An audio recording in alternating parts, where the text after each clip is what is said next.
In this video, I'm going to show you the one tool no artist should ever be without. It's so important to my work, I call it the artist's secret weapon. I'm going to show you how to hack it and the multiple uses that you can get out of it. And the best thing is, it's dirt cheap. And let's face it, when it comes to art supplies, cheap is our friend. Stick around.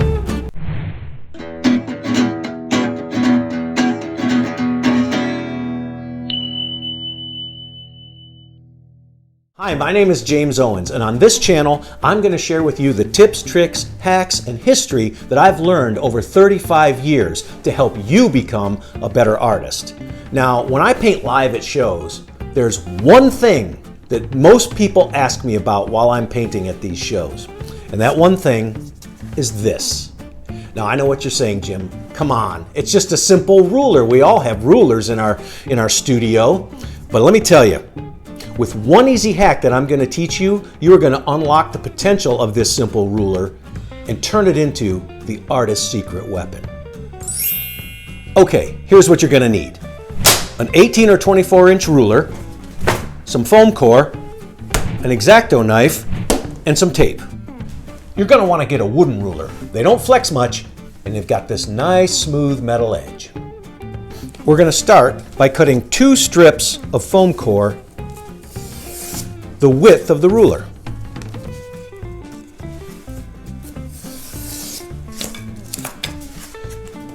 Then we're going to cut these strips, again the width of the ruler, creating little squares.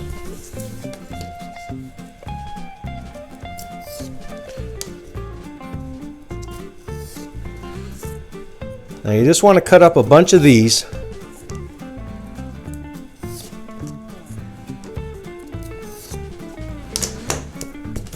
Until you get a stack about 1 inch high, like that. Then we're going to wrap them with tape. And you want to wrap them fairly snug. You don't want them sliding around. We're also going to wrap it in the other direction.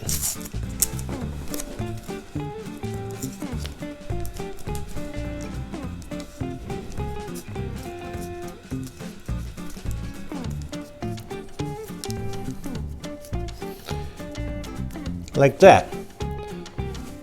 Now once you've got your ruler and your squares, we're going to tape the squares to the ends of the ruler.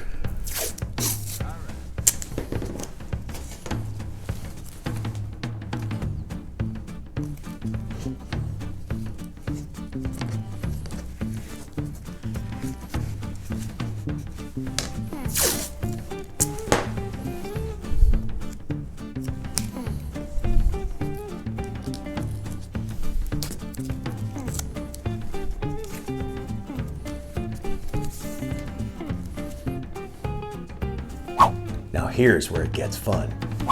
Now the first way I use this is called brush ruling. You simply take the metal ferrule of your brush, line it up on the metal edge of the ruler. This gives you a nice smooth glide, allowing you to paint perfectly straight and multiple parallel lines.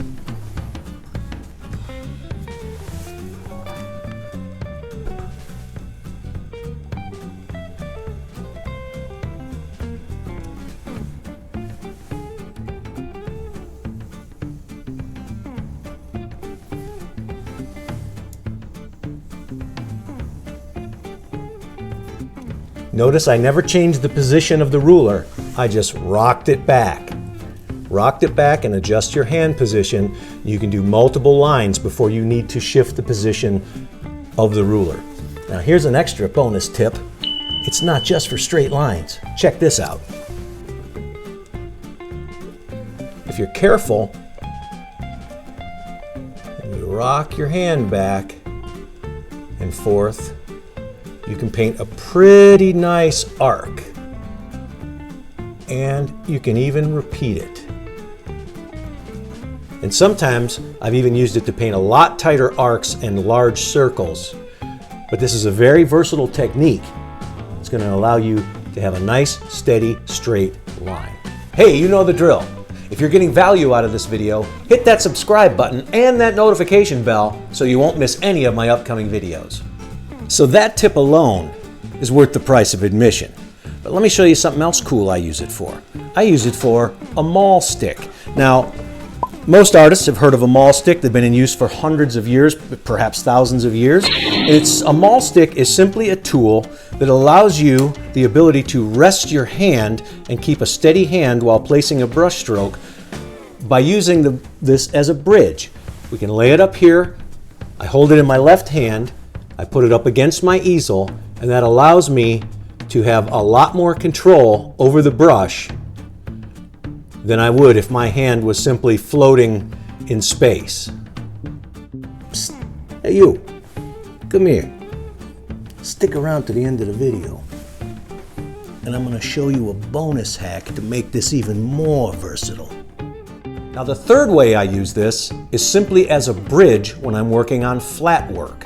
In other words, if I'm doing a piece of ink work or I'm doing some watercolor work, something that needs to remain on a flat table surface, I will lay this over as a bridge and rest my hand on it. That keeps my hand up and out of the watercolor or the ink work. Now, for some reason, I've had a hard time finding these in brick and mortar stores lately. There's a lot of plastic rulers. There's a lot of metal rulers. I found this one on Amazon.com. I'll put a link down in the bottom in case there's not a place around you where you can find one. This one is 18 inches. I prefer the 24-inch one because I work on a lot of larger canvases. Hey, I'd love to hear from you in the comments if you have a favorite tool or a hack that you found invaluable in your art studio. Okay, now here's that bonus hack I was promising you. Take one of your risers off the end of your ruler. I like to take it off the left-hand side because I'm right-handed. Take a piece of paper the same width as your ruler and wrap it around the ruler. Now take your block of foam core, your riser, and tape that to the piece of paper. Now what this allows you to do is now adjust this riser to anywhere you want it on this ruler. Why is that so valuable? Say you're working on a very small canvas. You can straddle your canvas, rest this on your easel. Say you're working on a very large canvas and it's wet in some spots. You can find the dry spot on both sides and still allow you to brush rule. It avoids putting anything in wet paint. It just makes this an incredibly versatile tool, even more than just with the single risers taped on, which I used it that way for years. But then when I had this epiphany from above to make it adjustable because I was solving the problem that I had, it really revolutionized this wonderful brush rule. To review, I was taught this wonderful trick by old-time illustrators when I was working in advertising back in Detroit. You can use it to paint straight lines with. You can use it to paint curved lines with. You can use it as a maul stick to rest and steady your hand. I've used it pinstriping cars to steady my hand. You can then use it as a bridge over wet ink work, over wet watercolor work, anything. You can use it over charcoal work, anything where you need to rest your hand and keep it up out of your work. And that's a real nice feature. Okay, here's what I want you to do. Grab yourself a ruler, grab yourself some foam core and some tape, build yourself one of these fabulous brush rules, and then get yourself some illustration board, some canvas, whatever you like to paint on, and start laying lines. I want you to practice the straight lines. I want you to practice the curved lines. See how big an arc you can make, and do it dozens and dozens of times. It'll make your hand more comfortable laying those lines, and you'll get more comfortable holding this. You'll be able to switch back and forth between using it as a maul stick and a brush rule immediately without setting down a tool. You will love this tool. You will find it invaluable. So I really do hope you found this video helpful. Until next time, go make something cool. Owens out.